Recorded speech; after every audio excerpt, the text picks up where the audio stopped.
In the year 1879, deep within the backroads of Tennessee's Cumberland Valley, there stood a house no one wished to speak of after dusk. A home wrapped in decay, its white paint long surrendered to gray, its windows blind with dust. The locals called it Elmshade Hollow, though few remembered where the name came from. It sat half hidden among the skeletal oaks, as if the earth itself tried to bury it over time. And within its walls lived a woman who refused to leave, a widow whose story had become the whispered spine of every ghost tale in the valley. Her name was Clara Whitford, and once she had been the heart of the town. The church ladies spoke of her beauty, her calm voice, and her devotion to her husband, Thomas Whitford, a respected cattleman whose laughter had once filled the taverns of Fair Hollow. But all that laughter had gone silent one humid summer evening, when Thomas rode out to settle a land dispute on the far side of the ridge, and never came back. The sheriff's men found his body the next morning, shot once through the chest, his horse wandering circles nearby, reins dragging through the wet grass. The culprit? A drifter named Elias Rourke, a man with no kin, no past, and eyes like a storm about to break. Elias confessed, or so the town believed. He claimed it was an accident, that Thomas drew first. But in a county where bloodline meant everything, no accident could ever wash clean the stain of murder. The trial was quick, the judgment swift, life imprisonment. But fate, or something far crueler, had other plans. A prison fire the following winter left few survivors. Among the names on the missing presumed dead list was Elias Rourke. And yet, 1 year later, under the copper leaves of another dying autumn, a man returned to Elmshade Hollow. He was taller now, broader, his face hidden beneath a wide-brimmed hat. And the widow, standing on her pipanti elm, orch in her black mourning veil, did not scream. She did not run. She only whispered, "You came back." That was when the stories began. Some say she'd gone mad from loneliness. Others claimed she'd fallen into the hands of the devil himself. But those who passed by her house swore they saw two silhouettes behind the lace curtains, the widow and the man who had killed her husband. There are places where grief breeds obsession, and there are women whose hearts, once broken, learned to love even the thing that destroyed them. This is her story. In the year 1879, deep within the valleys of Tennessee, there was a place most people refused to speak about, a hollow wrapped in fog and silence, where the air carried the scent of iron and damp soil. They called it Elmshade Hollow, a name that once belonged to beauty, but over time became a whisper of warning. In that hollow stood the Whitford house. Once it had been proud and white, built by steady hands and blessed with laughter. But years of rain had stripped the paint, and what was left was gray wood, shivering beneath the wind. Every window was shut tight, as though the house itself wished to forget what it had seen. Inside, a single woman remained. Her name was Clara Whitford, the widow of a man named Thomas Whitford, who had once been the pride of Fair Hollow. Thomas was a man of broad shoulders and steady eyes, known for his fairness and temperance, in a land where both were rare. Clara had been his anchor, soft-spoken, graceful, devoted. Together, they were what others called blessed. Until one night, everything changed. It was said that Thomas left home before dusk, heading toward the far ridge to settle a dispute with a drifter named Elias Rourke. Elias had been camping on Whitford land, claiming he'd wandered too far from the main road. But the town whispered that Elias had been looking for more than shelter, that he had been looking for a fight. Thomas never returned. They found him at dawn, face down in the tall grass, one hand clutching the earth as if trying to hold onto life itself. He had been shot once, clean through the chest. His horse was found nearby, reins tangled, eyes wide with fear. Elias Rourke was captured within the week. He did not flee. He did not resist. When they asked him why he did it, his answer was simple. He drew first. No one believed him. Thomas was a peaceful man, a church elder, and a husband loved by all. The jury took less than an hour to condemn Elias to life in prison. Clara was in the courtroom that day. She didn't cry. She didn't look at Elias. But every man in that room swore they felt something pass between them, something that made their skin crawl. Months passed. Winter came, and with it, a fire that tore through the state penitentiary. Few survived. Among the dead was Elias Rourke, or so the record said. Then, 1 year later, as the leaves began to die again, a figure appeared at the edge of Elmshade Hollow. He wore a dark coat and a hat pulled low. When Clara saw him, she did not scream. She only stepped down from her porch, her black veil trembling in the wind, and whispered words no one else heard. From that day forward, the townsfolk kept their distance, but they noticed the lamp in Clara's window burned through the night now, and behind the thin lace curtains, there were two shadows where there had once been one. Some said it was grief that had driven her to madness. Others believed something darker had come to stay with her. But the truth, the real truth, was far stranger. Because in Elmshade Hollow, death had not ended love. It had only changed what kind of love it became. The night Thomas Whitford was killed began like any other, thick with the hum of cicadas, the kind of southern heat that clings to the lungs, and the pale haze of moonlight drifting through low clouds. See. Clara remembered him standing by the door, the lamplight casting long shadows behind him. He said he wouldn't be long. He said it was only a misunderstanding. There had been talk all week of the drifter who had set up camp on Whitford land. Some said he was a hunter. Others swore they saw him digging near the creek bed, turning up rocks and silt, as if searching for something buried. But what caught Thomas's pride more than anything was the man's refusal to leave. Rourke, he had said, isn't the kind that listens. He's the kind that looks you in the eye and dares you to make him move.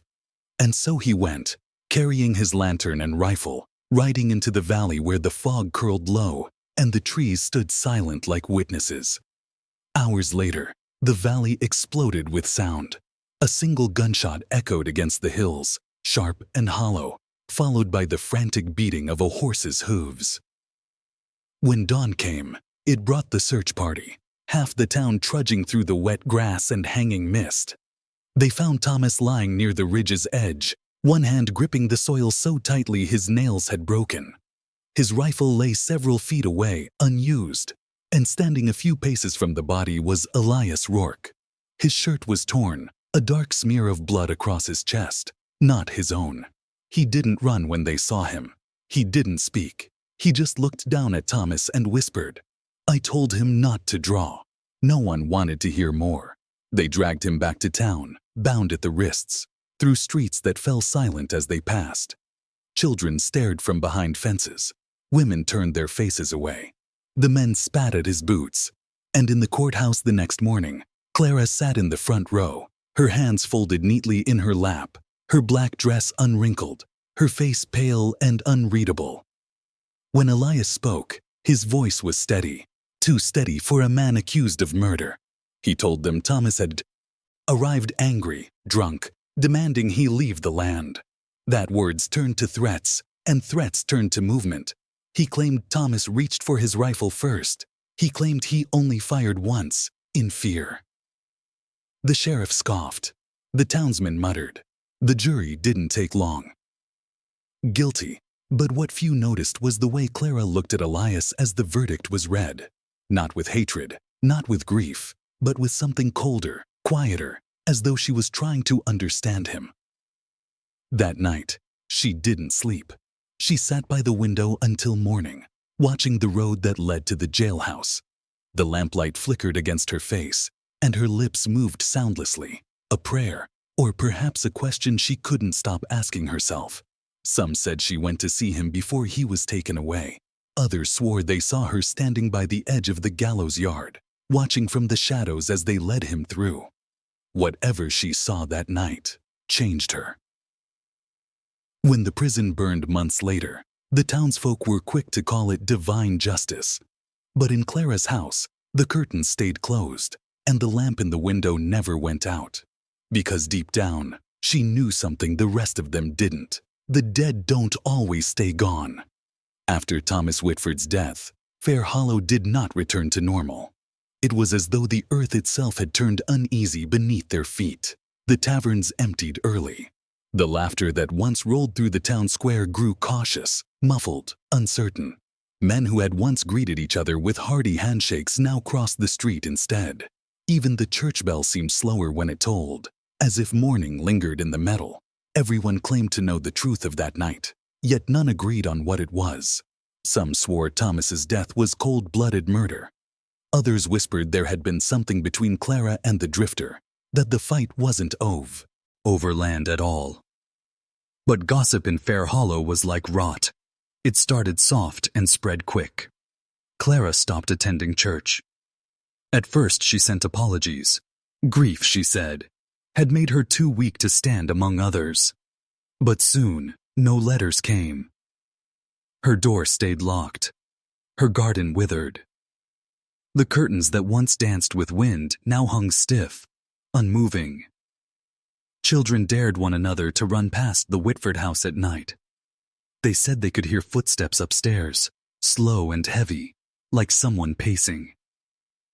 One boy claimed he saw a lantern burning in the parlor, even though no one had lit a light there in months. Another swore he saw a man's shadow at the window, tall, broad, unmistakably male.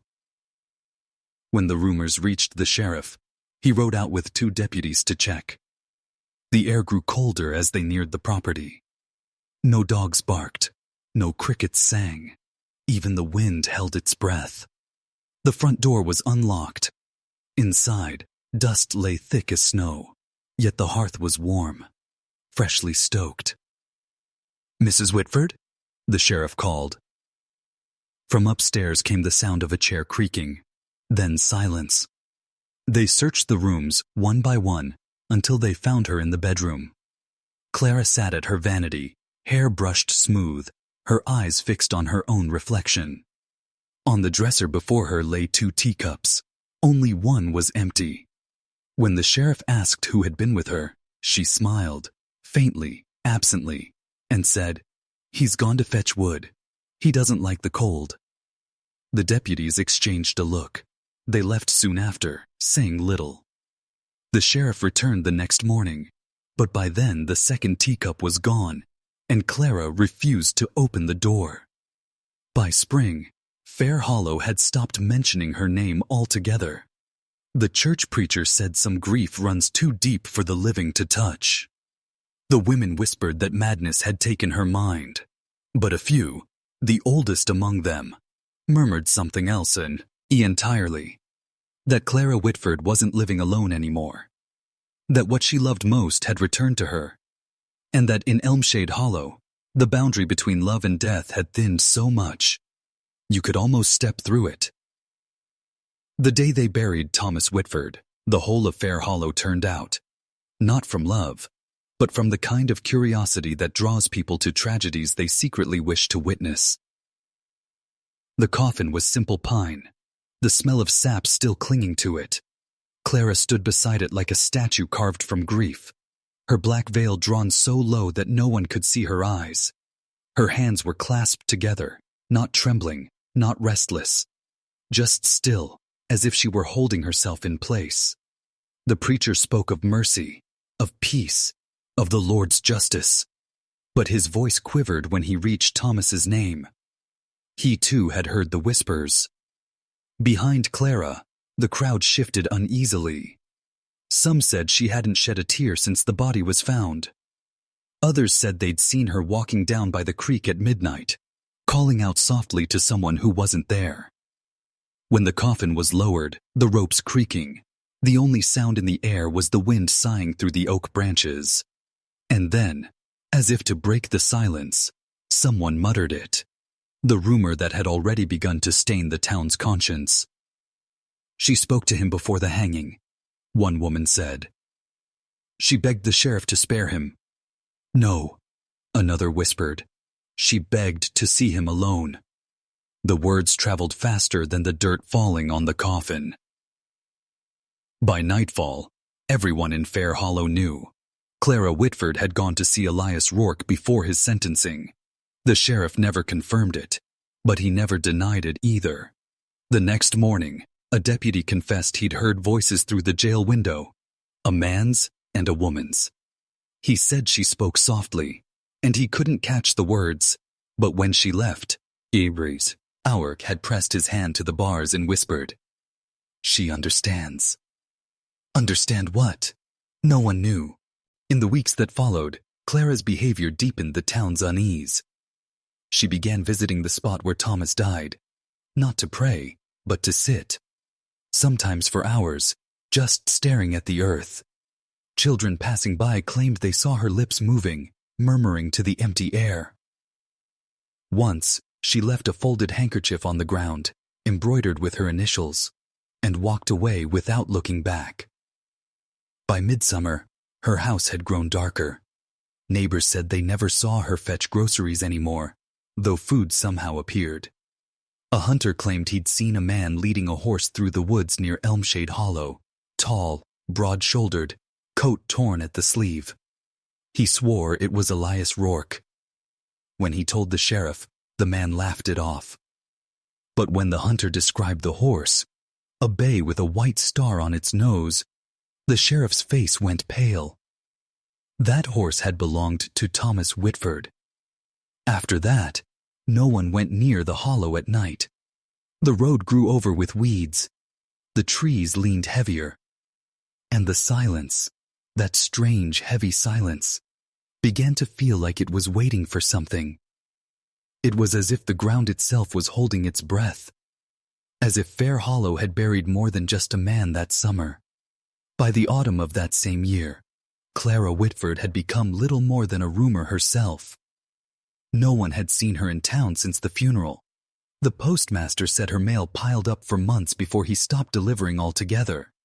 The grocer swore that a stranger, a tall man who never lifted his hat, came once a month to collect provisions on her behalf, paying always in silver coins that looked older than the town itself. The Whitford house, once bright and orderly, was now shrouded in ivy and shadow. The white fencing leaned like old bones. The windows, dark and veiled, reflected nothing. Yet those who lived nearby claimed that at certain hours of the night, lighted flickered faintly through the curtains, as though someone were moving from room to room with a candle, restless, searching. Inside, Clara lived in silence. The mirrors were all covered, the clocks stopped.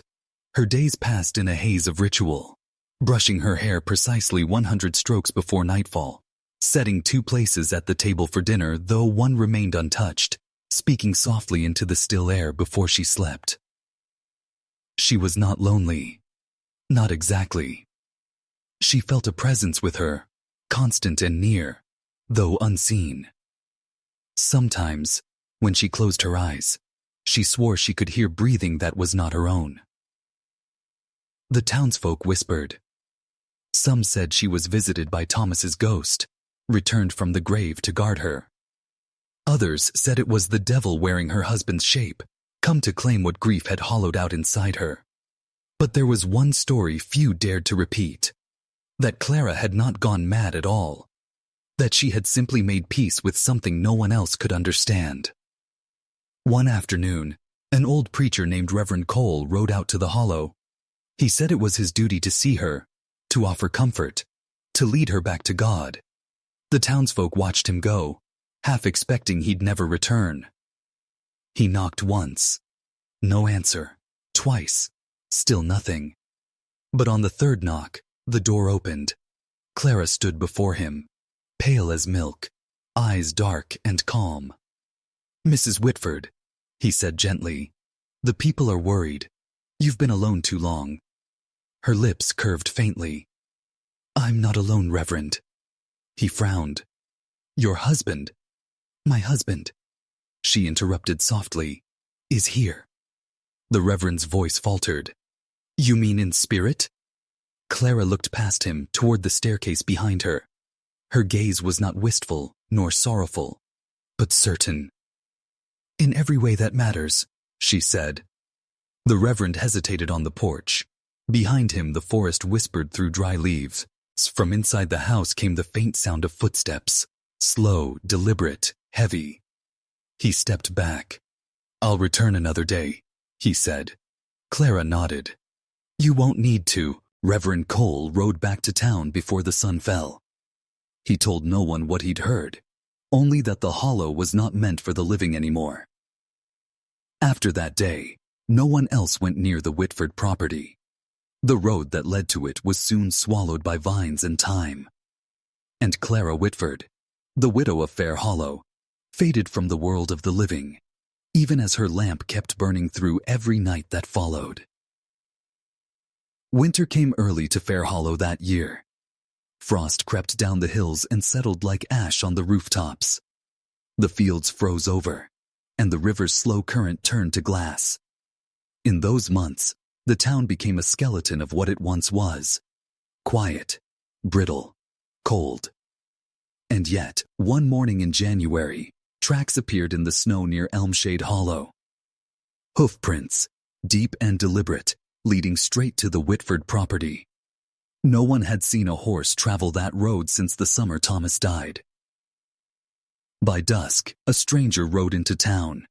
He wore a wide-brimmed hat and a long black coat dusted with snow. He didn't speak much, just ordered coffee at the tavern and sat near the fire, silent, eyes fixed on nothing. His presence drew whispers like a spark draws moths. Some swore he looked familiar. Others insisted they had seen him before, long ago, at the courthouse steps. He signed the tavern ledger with a name that made the barkeep's hand tremble. Elias Rourke.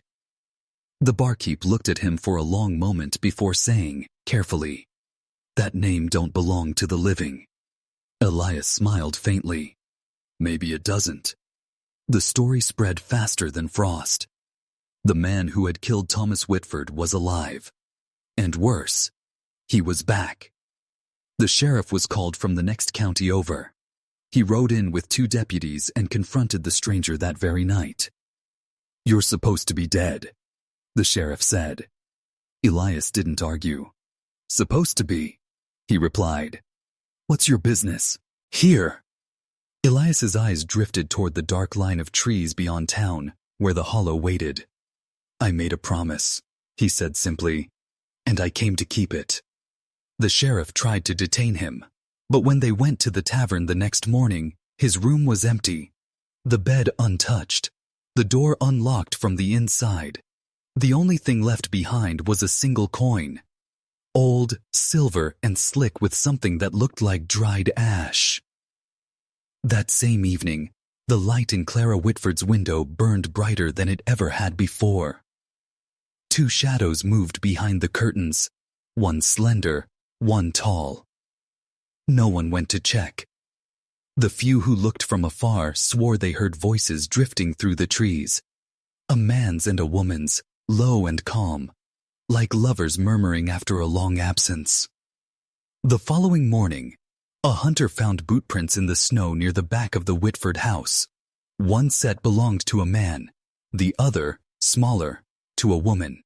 Both led toward the woods and vanished at the creek's edge, where the frost had not yet settled. The hunter said there were no signs of struggle, no drag marks, no blood, just absence, as though the earth had quietly opened its mouth and swallowed them whole. The sheriff ordered another search. Nothing came of it. Weeks passed. The snow melted. The creek ran clear again. And yet, sometimes at night, when the wind rolled down from the ridge, the townsfolk claimed they could still hear it. A woman's laugh, faint and distant, carried across the valley like a memory that refused to die. By the spring thaw of 1880, the legend of Clara Whitford and Elias Rourke had begun to twist into something else, something the living couldn't quite look away from. Fear had faded, replaced by a darker kind of fascination. Children who had once been warned to stay away from Elmshade Hollow now dared each other to venture closer. Men who once crossed themselves at the mention of her name now lingered at the tavern, trading stories with the kind of excitement that only tragedy could feed. Each tale contradicted the last. Some said Clara had run away with the man who murdered her husband. Others swore she was buried under her own house, that her ghost now wandered the rooms calling for her lover's name. But there were those who believed something more blasphemous, that she had brought him back. The first to test the story was a young farmhand named Will Carter. He had grown up hearing his grandmother talk about the Hollow, about how the land had always been wrong, even before the Whitfords built there. She said the soil was too soft, the trees too quiet, and the air too heavy, like the world had forgotten how to breathe in that place. One night, Will decided to see for himself. He left the tavern just after midnight, lantern in hand, and followed the overgrown road toward the Whitford property. The closer he got, the quieter everything became. No crickets, no owls, nothing but the faint drip of water from melting frost. The lantern's flame shook in his hand, but he kept walking. The house appeared out of the mist like a memory, tall, colorless, windows black and hollow. Will stood at the gate, heart thudding, and called out, "Mrs. Whitford?" No answer. He tried again. "Mr. Whitford?" And that was when he heard it. A sound from inside. Not a whisper, not a footstep, but something soft and rhythmic. Breathing. 2 breaths, steady and in unison. The door cray. It could open an inch. Lantern light flickered across the hallway. "Hello?" he called. Silence. Then faintly, a woman's voice. "You shouldn't have come." Will's hand trembled so hard the lantern almost fell. The door closed by itself, slowly, deliberately. He ran, didn't look back, didn't stop until the town lights reappeared on the horizon. When he reached the tavern, pale and gasping, he swore what he heard wasn't a ghost. It was alive. 2 people, a man and a woman. The sheriff rode out the next morning. There were no footprints, no signs of entry. The front door was bolted from the inside, but the lamp in the upstairs window was burning again. After that, no one in Fair Hollow dared speak their names aloud. But the story of the widow and her husband's killer grew like ivy, curling into every conversation, taking root in every quiet fear. And somewhere, beyond the edge of town, behind those rotting walls and locked doors, Clara Whitford's voice continued to whisper into the dark. Not with sorrow, not with despair, but with something else entirely. Something tender, secret, and terrifyingly human. Because grief can become hunger. And hunger can learn to love the thing that feeds it. Winter returned to Tennessee like a quiet punishment that year. The river froze in its shallow bends, and the wind carried whispers of what people were starting to call the widow's haunting. But deep in the woods, hidden behind frost and decay, there was no haunting. There was life. Clara Whitford was still breathing, and so was Elias Rourke. He had come back to her in ways no one would believe. Not from the gallows, not from the grave, but from the space between both. A fugitive, a ghost to the law, but flesh and blood to the woman who had once promised to see him hang. He came to her door one night with nothing but a torn coat and a look in his eyes that wasn't mercy, nor guilt, only need. When she opened the door, she did not scream. She did not run. She only whispered, "You came back." He nodded once. "You said you'd find me," he murmured, voice coarse from months of hiding. "I did," she answered, "but I didn't say when." And just like that, something shifted, a truce born not of forgiveness, but exhaustion. The weeks that followed were madness stitched into routine. She hid him in the cellar where her husband's wine had once aged. She brought him food at night, tended to the wound in his shoulder, spoke little, but watched him always. Some nights, he would ask her why she hadn't turned him in, why she looked at him with eyes that carried both hatred and longing. She would never answer. Instead, she'd light a candle and sit across from him, tracing her wedding ring with one finger. That thin circle of gold that bound her to a dead man whose murderer was now sleeping beneath her floorboards.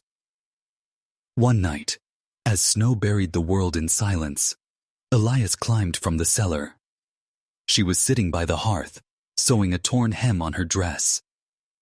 "You shouldn't be up here," she said quietly, not looking up. He stepped closer. "You shouldn't have saved me." Her hands stopped moving. The candlelight trembled between them. "I didn't save you," she said. "I kept you." When she looked up, there was a strange softness in her eyes. The kind that can't be mistaken for love, yet carries the same ache. That night, they sat together without words. He by the fire, she beside him, the air between them thick with something nameless. The days grew longer. Snow gave way to thaw. The forest began to breathe again. And with it, the woman who had once buried her heart beside her husband's coffin. Elias started to help with the farm, cutting wood, mending fences, fixing what time had left to rot. To the passing traveler, he might have seemed her hired hand. But the townsfolk who still whispered her name knew better. A widow and a stranger. A woman and her husband's killer. It was not forgiveness. It was not love. It was a kind of haunting, one that didn't come from beyond the grave, but from within the human heart itself. Because some people are not cursed by what was done to them. They are cursed by what they choose to keep. And Clara Whitford chose her curse willingly. By spring, the thawed earth of Tennessee had turned Willow Bend into a place that almost looked alive again. The dogwoods bloomed white like ghostly reminders, and the river that had once carried blood now whispered softly past the hills. Inside the Whitford house, change had taken on the scent of lilacs and smoke. Clara was no longer dressed in mourning black. She wore gray now, the color between death and forgiveness. Elias watched her from across the small table where they shared their quiet meals. The silence between them was no longer sharp. It had softened into something dangerous. Comfort. One morning, she found him fixing the broken gate, sleeves rolled up, the sun catching the scar that crossed his wrist. He looked like a man who could belong there. And that, she realized, was the most terrifying part. That night, as thunder rolled over the ridge, she went to the cellar, the same place where he had once hidden like an animal. But this time, she carried a white box wrapped in silk. Inside was her wedding dress. "Why are you showing me this?" Elias asked, voice low, wary. She ran her hand along the fabric. It shimmered faintly in the lantern light. "Because," she said, "I want to remember what it feels like to choose." He frowned. "You think you can choose me after what I did?" Her eyes lifted to meet his. "I think I already did." The storm outside rose, wind rattling the windows like the dead demanding to be heard. Elias stepped closer. "You're not right in the head, Clara." "Neither are you," she whispered. "That's why we fit." And then, like a scene torn from some fevered dream, she held the dress against her body. Not to wear it, but to burn it. The fabric caught quickly, flames licking up in gold and orange, casting their faces in trembling light. Elias tried to stop her, but she didn't move away. "This isn't for him," she said. "This is for me." They stood together, the smoke curling between them, the scent of scorched lace filling the air. It wasn't a wedding. It was something far darker, a binding ritual between grief and guilt. As the fire died, she looked at him with a steadiness that chilled him. "When you killed him," she said quietly, "did you mean to?" He hesitated. "No." "Then," she murmured, I suppose neither did I. He frowned. Neither did you what?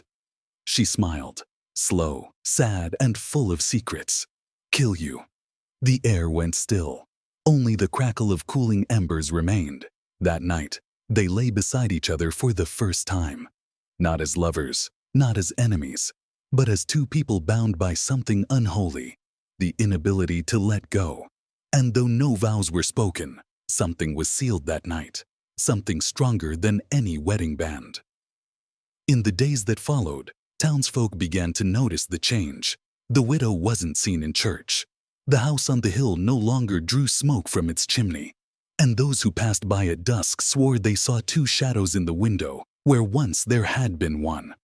A marriage of silence, a promise of ruin, the wedding that never happened, but never truly ended. It was near midsummer when the sheriff came riding back through the valley. A man named Harlan Pike, gray at the temples now, older than the one who'd once put Elias Rourke in chains. He carried the kind of eyes that saw too much and spoke too little. He'd heard whispers long before he arrived. Stories traded in saloons and along the post roads. The widow up at Whitford Farm wasn't alone anymore. That a man's voice sometimes answered hers through the open windows. That lights flickered long past midnight. And though most called it ghost talk, Pike had been in law too long to dismiss a haunting when it smelled like flesh and blood. He rode up the hill one evening, the sun low and red behind the pines, and found Clara on the porch. She stood still, her hair unbound, her dress the color of river mud, not a widow's black, not a bride's white, but something in between. "Evenin', Mrs. Whitford," he said, tipping his hat. Her lips twitched at the title. "That name's a little dusty by now, Sheriff. I hear you've had company out here." She smiled, slow and distant. "The birds mostly, a fox or two." He dismounted. "That so? Funny thing, though. Some travelers said they saw smoke from your chimney and another shadow inside. About your height, maybe taller." She didn't answer right away. The wind pushed through the grass, whispering secrets neither of them wanted spoken aloud. "Sheriff," she said finally, "you ever think some ghosts just get tired of staying dead?" His jaw tightened. "Ma'am, if Elias works here, I need to know. You remember what he did. You remember the trial." Her eyes flicked toward the house. "I remember everything." He stepped closer. "If you're hiding him, I'll have to take you both in." And for a moment, just a heartbeat, something flickered across her face. Not fear, not guilt, something far colder, possession. "You'd best come in then," she said softly. "Wouldn't want to arrest a ghost on the porch." He followed her into the house. The place smelled of wood smoke and lavender and the faintest trace of whiskey. Everything was neat, too neat, the kind of neatness that hides things. "Anyone else home?" he asked. Clara poured 2 glasses of water. "Only the dead ones." He watched her for a long while, trying to read the woman behind that calm voice. "You loved your husband once," he said finally. "I buried him myself," she replied. "And Rourke, you hate him." She set the glass down. "I thought so once." Then a floorboard creaked behind the parlor door. A shadow shifted. Pike's hand went to his gun. Slow, deliberate. "Clara," he said quietly, "step aside." But she didn't move. The door opened just enough for light to fall across a face the sheriff had seen before. Gaunt now, but unmistakable. Elias Rourke. "Evenin', Sheriff," Elias said. "Didn't think you'd ride this far to chase an old sin." Harlan Pike didn't draw. He just stared at the two of them, the widow and the killer, standing close enough to share a single breath. "I should take you in," he muttered. "You should," Elias said. "But you won't." Pike's voice hardened. "You think I won't?" Clara stepped forward, placing her hand over Elias's. "Because what's left to punish, Sheriff? The law took his freedom. Life took everything else. And I took the rest." The sheriff's hand fell from his weapon. His eyes, tired, weathered, uncertain, looked from one to the other. Then he sighed. "Some folks don't need hanging to be dead." He turned, walked out, and rode back down the hill without looking behind him once. Inside the house, the widow and the killer watched the last dust of his horse vanish into the sunset. "Why'd you let him go?" Elias asked.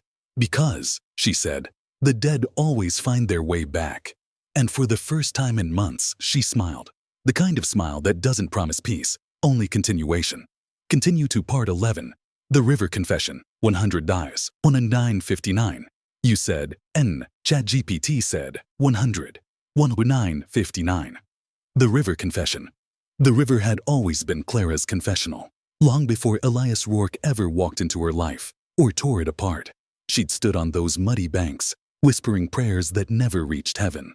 Now, with summer pressing heavy and the air thick with the scented zonto of wet grass, she returned again, not to pray, but to speak what should have been buried.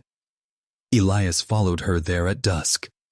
The water shimmered like black glass, carrying the reflection of two figures who didn't look quite human anymore, more memory than flesh. He stopped a few steps behind her. "Why here?" She didn't turn. "Because this river remembers better than I do." He frowned, the wind tugging at his shirt. "You sound like a preacher talking to ghosts." "That's what we are," she said softly. "Ghosts pretending to be people." Silence stretched between them. The river murmured like it was listening. After a long while, Clara spoke again. "The night you killed him. Tell me what happened. Every piece." He hesitated, jaw tightening. "You already know. I want to hear it from you." He sighed. "He came at me first, swore he'd shoot. We were drunk, both of us. I told him I'd had enough of his shouting, his bragging about his land and his wife. He swung first. I didn't mean to kill him." The words hung there, heavy and shapeless. "But you did," she whispered. He stepped closer. "Yes." Her hands clenched at her sides. "And after? What did you do?" He looked toward the water. "Dragged him to the barn. Tried to think. You came home before I could run. I hid."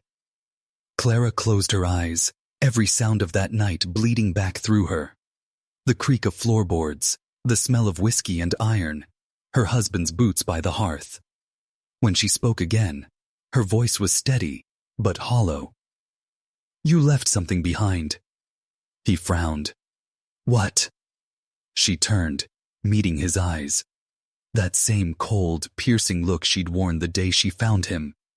"Your knife. I found it under the porch the next morning.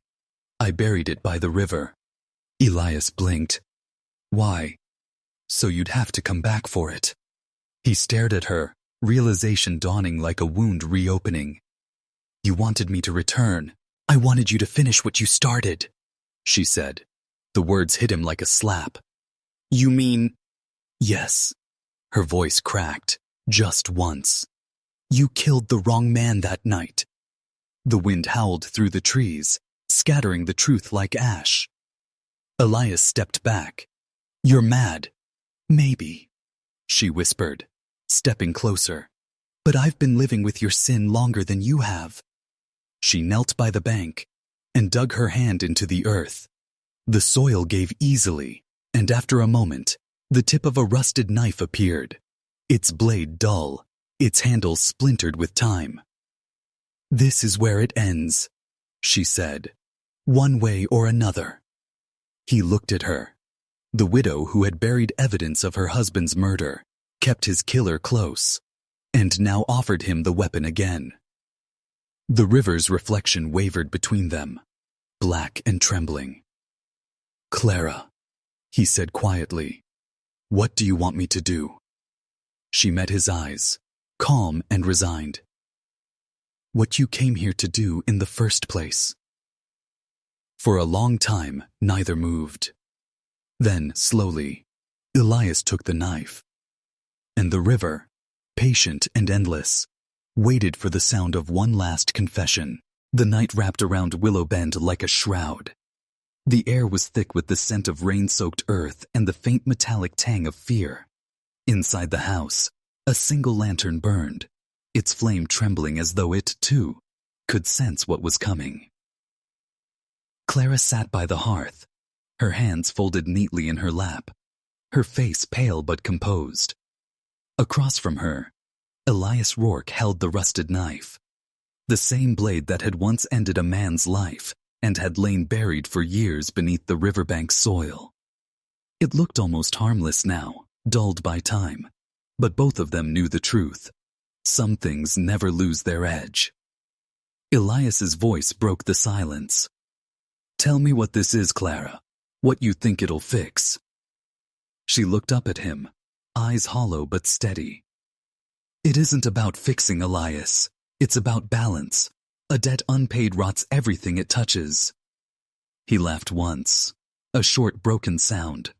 "So you want me to kill you? That's your balance?" "No," she said, her tone almost tender. "I want you to understand what it feels like." Elias frowned. "I already do." She shook her head. "You don't. You've carried guilt, yes, but not grief. You've never watched a life you built crumble to ash because of a choice you couldn't undo." She stood, moving closer until she was only inches from him. The lamplight caught her face, and for the first time, he saw what she had become. Not a victim, not a widow, but a creature molded by loss, sharpened by obsession. "You came back because you couldn't stay away," she said softly. "You thought you were running from the noose, but you were really running toward me." Elias's grip on the knife faltered. "I didn't come to die, Clara." "Neither did my husband," she whispered. Her hand rose, slow and deliberate, and pressed against his chest. He could feel her heartbeat, fast, uneven, but unflinching. "What happens now?" he asked. "You tell me," she said. "The debt's between us. One way or another, it ends tonight." For a moment, the world seemed to hold its breath. Then Elias dropped the knife onto the table with a sharp clang. "No more blood," he said. "No more ghosts." But Clara only smiled, a sad, knowing smile. "You can't end what you never buried." She turned away, walking toward the old cabinet near the wall. From it, she drew a revolver. Her late husband's, polished clean, still oiled. The sound of the hammer clicking back filled the room like thunder. Elias froze. "Clara, sit," she commanded, her voice trembling now, but not from fear. "You took one life that night, Elias. I've taken one every day since. Mine." He stared at her, disbelief cutting through the dim light. "You think this will make it right?" "No," she said, "but it will make it end." For a long, unbearable moment, they stood locked in silence. The widow and the killer, each holding the weight of everything they'd done and everything they couldn't undo. Then the lantern sputtered, throwing wild shadows across the walls. Two figures blending into one, inseparable. A gunshot broke the stillness. Just one. The echo carried down the valley, over the river, into the bones of the land itself. When dawn came, smoke curled from the chimney again, and the house stood as it always had, still, solemn, waiting. But those who passed that way swore they heard voices drifting from the porch, a man's low murmur, a woman's soft laughter, carried on the wind long after the living had gone. Because debts like theirs don't die with the flesh. They linger. And at Willow Bend, they say the air still hums with the memory of that final bargain. The blood debt paid in full. 3 days passed before anyone went up to Whitford Farm. The townsfolk had grown used to keeping their distance. That house had long since slipped beyond the borders of the living world. But when the smoke from its chimney stopped rising, even the boldest of gossipers began to wonder. It was Sheriff Harlan Pike who rode up first. He'd been dreaming of the widow again, of her pale face in the lamplight, the tremor in her voice when she said the dead always find their way back. The words had followed him into his sleep like a prayer turned curse. When he reached the house, the morning fog still clung to the ground. The porch creaked under his boots. "Mrs. Whitford?" he called. Silence. He pushed the door open. The smell hit him first. Not decay, but iron, smoke, and something faintly sweet, like wildflowers left too long in a vase. The room was still. A single chair overturned. The table spattered with what looked like the remains of a struggle. And there, slumped near the hearth, was Elias Rourke. His head tilted against the wall, eyes half open, one hand still resting over a wound that had long stopped bleeding. On the table beside him lay a folded piece of paper, weighted down by a single gold ring. Pike hesitated before taking it. The handwriting was steady, careful, unmistakably Clara's. "Sheriff, some debts aren't meant to be repaid in this life. He came back because I called him, and I called him because I never could let him go. If you find us, leave us be. The hill has room enough for 2. C.W." The sheriff lowered the note slowly, glancing around the room. 2 cups sat on the table. 2 plates. 2 half-eaten meals. He looked toward the stairs. "Clara?" His voice cracked slightly on her name. Upstairs, the bedroom door was ajar. He pushed it open and saw the widow, lying across the bed in her white nightgown, eyes closed, face peaceful. There was no blood this time, no violence, only stillness, the kind that spoke of choice. On the dresser sat another note, shorter this time. He wouldn't do it. So I did. Pike stood there for a long while, hat in hand, the silence of the house pressing against his chest. He thought of the first time he'd seen her. Years ago, at the gallows, her face turned away as Elias Rourke swung. He thought of the second time, her defiant eyes on the porch, her voice steady when she lied to his face. And now this, the final chapter of a story no lawman could ever write clean.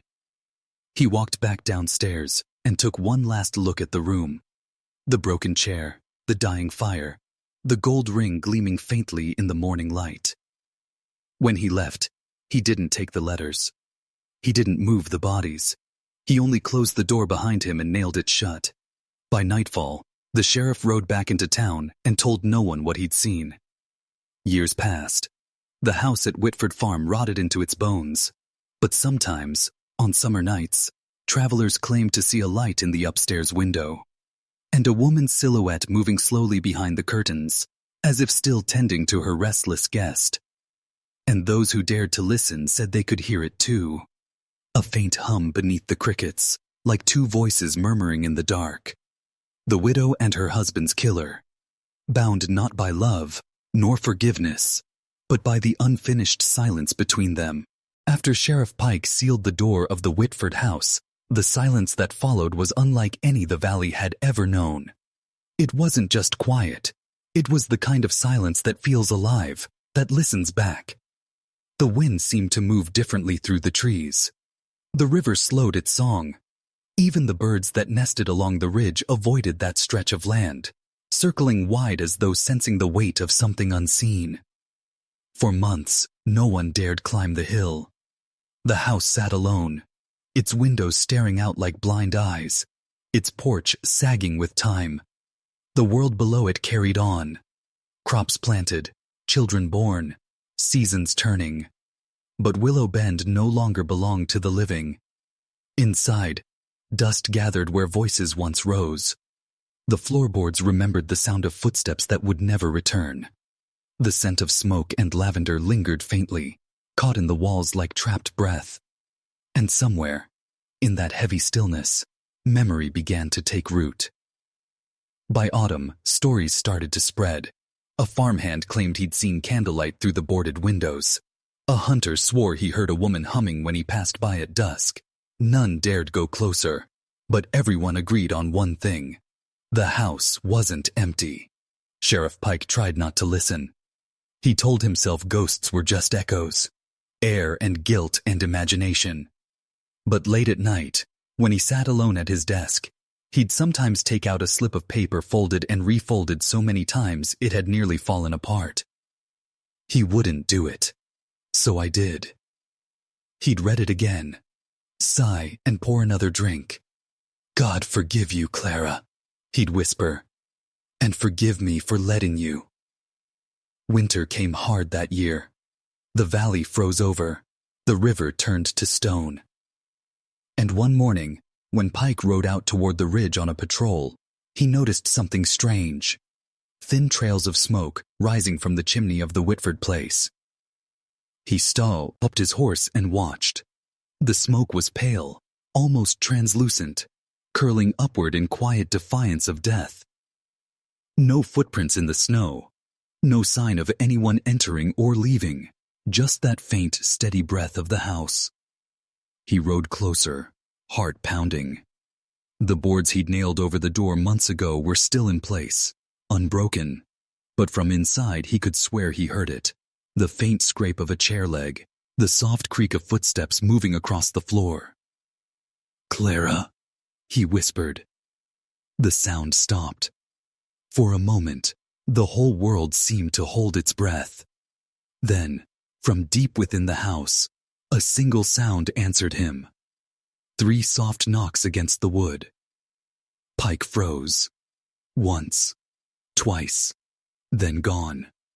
He turned and rode away without looking back. After that day, no one in town would go near the hill again. The house faded from talk and from memory, swallowed by vines and moss, until even its roof caved in. But on quiet nights, when the fog rolled low and the wind turned cold, travelers on the old road sometimes caught sight of it. A faint light flickering in a window that no longer stood, and the sound of 2 voices whispering just beyond hearing. Not words, not cries, just the rhythm of something eternal. A widow and her husband's killer, locked forever in the silence that followed. Years passed, then decades. Willow Bend changed. Railroads came, factories rose. The fields turned into suburbs. But the hill where the Whitford house once stood remained untouched. A patch of wild earth fenced off by memory and superstition. Locals called it Widow's Rise. Teenagers dared each other to climb it at night. Some did, most didn't. Those who did never stayed long. They'd return pale, shaken, insisting they'd heard footsteps pacing inside the ruins or smelled something faintly sweet, like lavender smoke. By 1912, the last person alive who remembered the Whitfords was a woman named Martha Pike, granddaughter of the old sheriff. She'd grown up on her grandfather's stories, tales of guilt, of justice unspoken, of a note found in a dead man's hand. When he died, he left her his badge, a rusted revolver, and a sealed envelope marked only with 3 words. Do not open until the hill is quiet. For 50 years, Martha kept it locked away in her desk. But the hill was never quiet, not in the way he meant. Even in her old age, she'd wake at night certain she heard someone calling her name from far off in the woods, a woman's voice, calm and mournful. On her 79th birthday, unable to sleep, she lit a candle, took the envelope, and walked out into the fog. The climb was slow. The air was thick with the scent of wet earth and decay. The moon glowed weakly behind the clouds, casting the ruins in a pale, spectral light. She reached what was left of the foundation. Cracked stone, a rusted stove, a few splinters of wood jutting from the frost. There was nothing alive here. And yet, the air trembled. Martha knelt and opened the envelope. Inside was a single sheet of paper, yellowed and brittle. Her hands shook as she unfolded it. If you're reading this, then you know what we did. The truth was buried here with them, both of them. But the earth remembers, Martha. The earth always remembers. If the hill ever grows silent, it means the wrong has been forgiven. Until then, leave it be. S. Pike. A sudden gust of wind tore through the ruins, snuffing out her candle. And in the dark, she heard it. Faint but unmistakable. A woman humming. The same tune her grandfather used to hum when he thought no one was listening. The same melody that Clara Whitford was said to hum the night her husband died. The sound moved closer. Slow, steady steps over the stones. Then, a whisper. It's quiet now. The wind stopped. The forest held still. Even the insects seemed to vanish. When dawn came, a farmer found Martha Pike sitting peacefully among the ruins, the envelope clutched in her hands. Her face was calm, almost smiling, and for the first time in a century, the hill was silent. No humming, no footsteps, no whispers, just the long exhale of something finally at rest. The sheriff's journal, found among her belongings, contained one final entry written in her own hand. I've seen her. She's not angry anymore. She was only waiting for someone to listen. Now the hill can sleep. The Whitford name faded from record, and Widow's Rise grew wild again. But sometimes, in the hush between storms, if you stand at the crest and listen closely, you can hear it. Not humming, not crying, but something softer. The sound of forgiveness.